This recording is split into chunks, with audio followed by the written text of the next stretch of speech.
아멘. 자, 오늘 이 새벽에 하나님께서 우리에게 주시는 하나님 말씀은 사사기 21장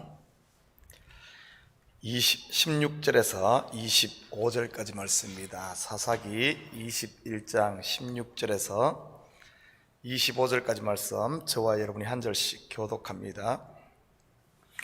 회중의 장로들이 이르되 베냐민의 여인이 다 멸절되었으니 이제 그 남은 자들에게 어떻게 하여야 아내를 얻게 할꼬 하고,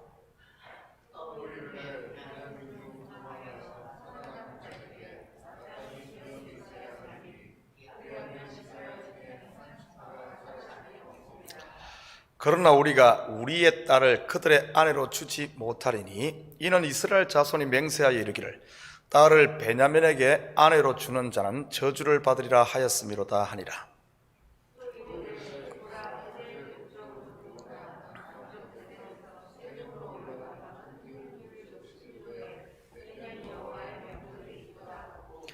베냐민 자손에게 명령하여 이르되 가서 포도원에 숨어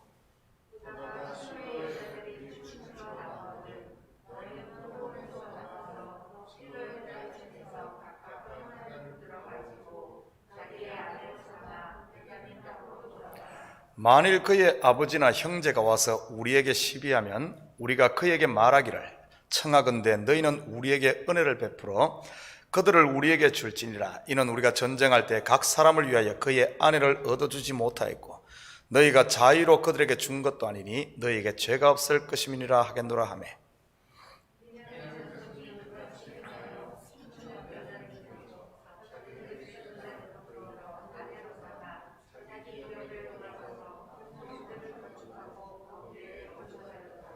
그때 이스라엘 자손이 그곳에서 각기 자기의 지파 자기의 가족에게로 돌아갔으니 곧 각기 그곳에서 나와서 자기의 기업으로 돌아갔더라.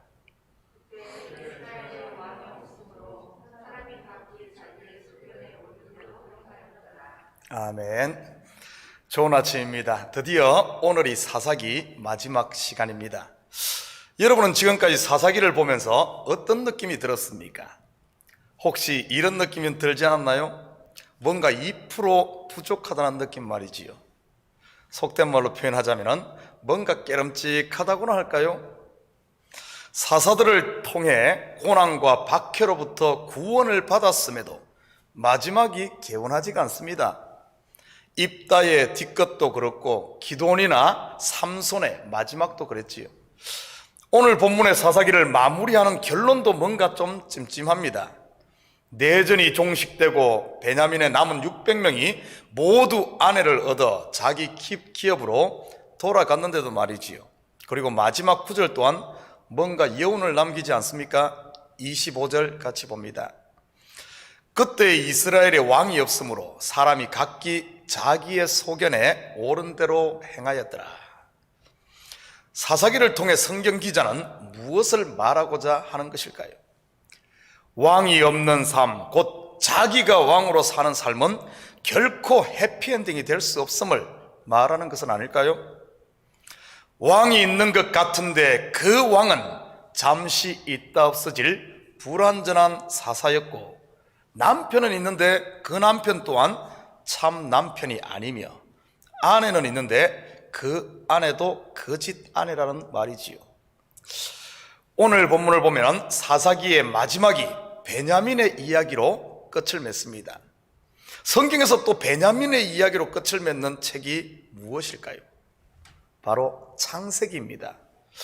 기근으로 인해 애굽의 곡식을 살아간 10명의 형제들, 애굽의 총리 요셉으로부터 베냐민을 데려오라는 명을 받지요. 이 소식을 들은 아버지 야곱은 마지막까지 베냐민을 보내지 않습니다. 결국 기근은 더 심해져 모든 가족들이 죽을 지경에 이르자 야곱이 마지막 결단을 내리지요. 창세기 43장 14절입니다. 전능하신 하나님께서 그 사람 앞에서 너희에게 은혜를 베푸사 그 사람으로 너희 다른 형제와 베냐민을 돌려보내게 하시기를 원하노라. 내가 자식을 잃게 되면 이르리로다. 우리는 그 뒷 스토리를 너무 잘 알고 있습니다. 마지막까지 놓지 못하던 그 마지막 하나, 베냐민을 놓자 잃었던 요셉과 12아들을 온전히 찾을 뿐만 아니라 기근의 문제까지 해결을 받지 않습니까? 아이러니컬하게도 야곱의 이름의 뜻이 움켜쥐다 이런 뜻입니다. 그런데 그 움켜진 손을 마지막에 펴게 되지요. 그러고 나니 12아들이 완성됩니다. 온전히 하나가 되어 말이지요. 태에서부터 움켜진 야곱의 손, 장자권을 취하고 아버지의 복도 거머쥐지요.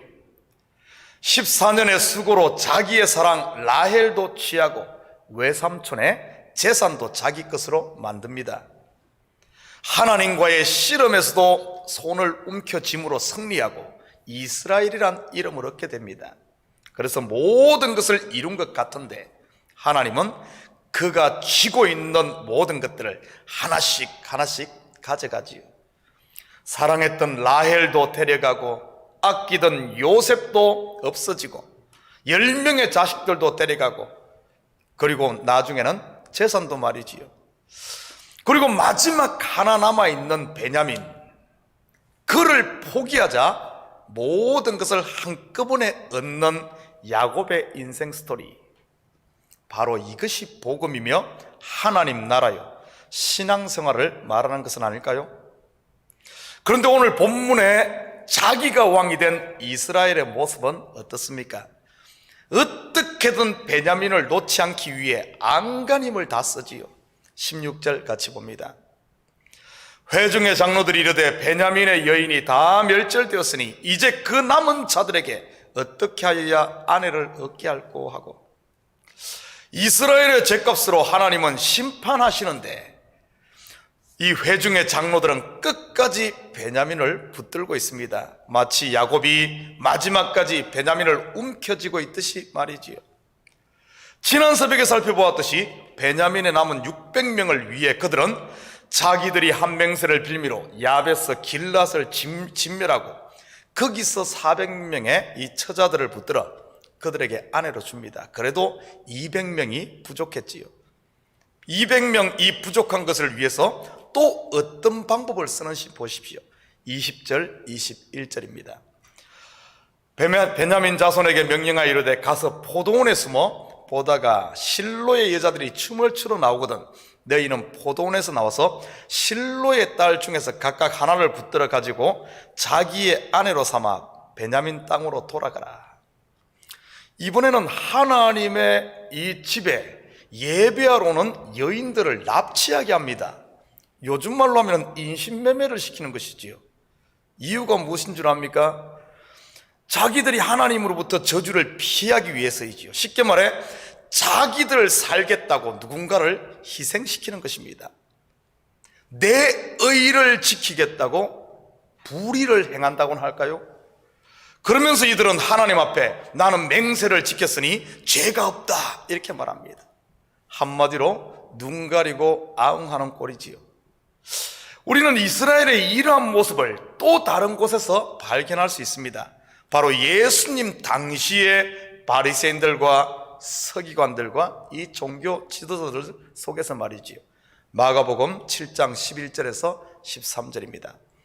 너희는 이르되 사람이 아버지에게나 어머니에게나 말하기를 내가 드려 유익하게 할 것이 고르반 곧 하나님께 드림이 되었다 하기만 하면 그만이라고 자기 아버지나 어머니에게 다시 아무것도 하여 드리기를 허락하지 아니하며 너희가 전한 전통으로 하나님의 말씀을 폐하며 또 이 같은 일을 많이 행하느니라 하시고, 자기의 전통, 자기의 맹세를 지키기 위해 하나님의 법을 무시하는 유대인들, 바로 자기가 왕이 된 사람의 모습을 보여주는 것이지요.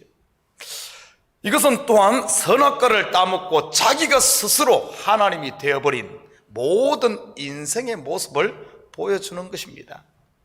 선과 악의 기준을 자기가 정하고 자기가 재판관이 되는 것이지요.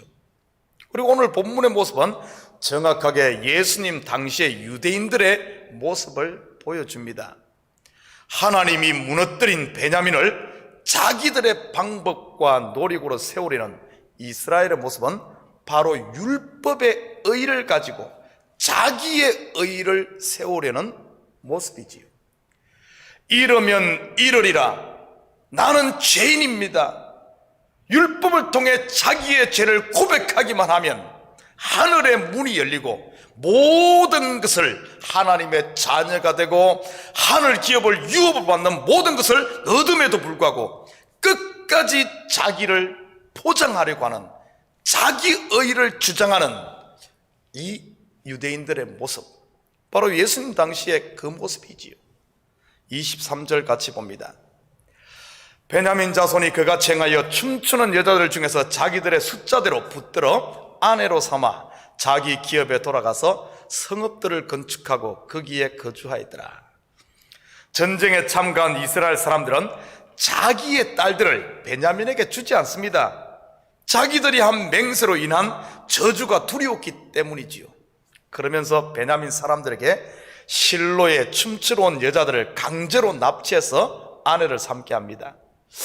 우리는 여기서 거짓 남편과 이 거짓 아내의 모습을 볼 수 있지 않습니까? 참 남편인 그리스도와 참 아내인 교회와 한번 비교해 보십시오. 예수님은 자기의 신부를 위해서 친히 십자가에서 저주를 받으셨습니다. 그런데 오늘 거짓 남편 이스라엘은 자기들 저주 안 받겠다고 다른 사람을 희생시키는 이 모습을 볼 수 있습니다. 창세기 언어로 한번 다시 볼까요? 창세기 보면 아담이 잠이 들었지요. 그리고 그 갈비뼈를 내어줍니다. 바로 하와를 위해서 말이지요. 이는 곧 예수 그리스도의 십자가의 죽음을 말하잖아요. 그리고 신부가 받아야 할 저주를 친히 십자가에서 짊어지심으로 죽은 신부인 저와 여러분을 다시 살려내는 것이 참 남편입니다. 그런데 오늘 본문의 이스라엘 사람들, 자기가 왕된 거짓 남편은 자기를 희생하지 않습니다. 저주가 두려워 자신들은 피해가고 야베스 길앗의 딸들을, 그리고 실로의 하나님 성전에 춤추러 온 여인들을 배잡아서 베냐민에게 주지요. 여러분, 상식으로 한번 생각을 해보십시오. 이 붙들려와 아내가 된 여인들이 행복했겠습니까? 이들에게 무슨 은혜가 있었겠습니까? 평생 아이 낳는 종으로 살지 않았겠습니까? 반대로 자신의 죽음으로 태어난 아내인 참 남편의 참 아내 되는 하와는요, 아마 그 은혜에 감사해서 평생 사모하며 섬기며 살지 않았겠습니까? 우리 창세기 3장 16절 한번 같이 봅니다. 또 여자에게 이르시되 내가 내게 임신하는 고통을 크게 더하리니 내가 수고하고 자식을 낳을 것이며 너는 남편을 원하고 남편은 너를 다스릴 것이니라 하시고, 남편의 희생과 사랑 없는 결혼 생활은 말 그대로 고통과 속박이겠지요. 거짓 남편, 거짓 아내 말입니다. 성경에서 거짓 남편은 율법을, 거짓 아내는 율법으로 의롭게 되겠다는 유대인들을 일컫는 말입니다. 겉으로는 행복한 가정을 이룬 것 같은데, 유대인들 예수님 당시에 거룩한 다 의인 같은데, 알고 보면은 그들은 율법 아래서 신음하는 종에 불과했지요. 그러나 참 남편인 그리스도를 만나 은혜 아래 있는 신부, 저와 여러분 교회들은요, 예수 그리스도의 이 열매를 맺기 위해 임신하는 고통이 아닌 축복이지요. 다시 말해 그리스도를 위해 당하는 고난을 즐거움으로 여긴다는 말입니다. 그렇기 때문에 이 순교까지도 즐거움으로 사도행전에 보면은 이 믿음의 사람들이 감당하지 않습니까? 또한 자기를 부인하는 삶을 통해 그의 삶 가운데 성령의 열매, 아들들을 낳는 것이지요. 또한 당연히 남편을 원하고 사모하게 되지 않겠습니까? 그뿐 아니라 남편 아래에 복종하는 것을 행복으로 삼지 않겠습니까? 나를 위해 전부를 내어주신 참 남편 아래 있는 사람들은 말이지요. 왜냐하면 그분의 다스림이야말로 참 평화요, 참 자유이기 때문이지요. 24절입니다. 그때 이스라엘 자손이 그곳에서 각기 자기의 지파, 자기의 가족에게로 돌아갔으니 곧 각기 그곳에서 나와서 자기의 기업으로 돌아갔더라. 겉으로 보면 모든 상황이 종료되고 평화가 온 것 같습니다. 거짓 남편과 거짓 아내의 결혼 생활에 참된 평화가 있을까요? 다시 말해 율법 아래에 참 안식이 있을까요? 있을 수가 없지요. 그러니 예수님께서 오셔서 율법 아래에서 신음하고 있는 이들을 위해 이렇게 외치지 않습니까? 마태복음 11장 28절에서 30절입니다. 수고하고 무거운 짐진 자들아 다 내게로 오라. 내가 너희를 쉬게 하리라. 나는 마음이 온유하고 겸손하니 나의 멍에를 메고 내게 배우라. 그리하면 너희 마음이 쉼을 얻으리니 이는 내 멍에는 쉽고 내 짐은 가벼움이라 하시니라. 그러면서 사사기의 마지막 결론을 오늘 본문 25절로 맺고 있습니다. 25절 같이 봅니다. 그때에 이스라엘에 왕이 없으므로 사람이 각기 자기의 소견에 옳은 대로 행하였더라. 사랑하는 성도 여러분, 여러분에게 있어 참된 왕은 누구입니까? 예수입니까? 아니면 율법의 의로 스스로 왕이 되어버린 나입니까? 여러분의 왕은 누구입니까? 사울입니까? 아니면 다윗입니까? 여러분 기억하십시오. 참된 왕을 모신 사람만이 그 마음에 쉼이 있다는 사실을요. 거짓 왕을 모신 분은데 겉으로는 괜찮은 것 같은데 이 속에 신음하는 소리가 있지요. 우리 사사기를 오늘 마치면서 우리 마음을 한번 돌아봤으면 좋겠습니다. 여러분의 삶 가운데 정말 비록 환경은 코로나 바이러스로 말미암아 여러 가지 어려운 사방이 우겨싸움을 당하고 하지만은 내 속에 그 누구도 줄 수 없는 그 무엇도 빼앗아 갈 수 없는 이 참된 안식과 은혜가 있는지, 아니면은 모든 것은 평안하고 사업도 잘 되고 모든 자식들도 잘 풀리고 모든 것은 다 괜찮은 것 같은데 내 속에 말할 수 없는 신음소리가 있는지, 혹시 우리 가운데 이 신음이 우리 속에 남아있다면 바로 지금이 이르면 이러리라 주님 앞에 결단하고 우리가 마지막 쥐고 있는 자존심, 내가 가지고 있는 이 마지막 베냐민을 놓을 때가 아닐까 생각합니다. 모든 것 잃는 것 같지만 그 하나 놓고 나니까 세상에 줄 수 없는 그 참된 평화가 물 파도처럼 밀려오고 모든 것이 해결되는 바로 신앙의 하늘 문이 열리는 역사가 거기에 있다는 사실, 오늘 하루 저와 여러분의 삶 가운데 저는 참된 왕 예수가 다스림으로 말미암아 더 이상 신음이 아니라 감사하며 찬양하며 사는 이 하나님 나라를 사는 우리 식구들 되기를 주님을 부탁드립니다. 기도하십시다. 사랑의 아버지 하나님, 참으로 감사드립니다.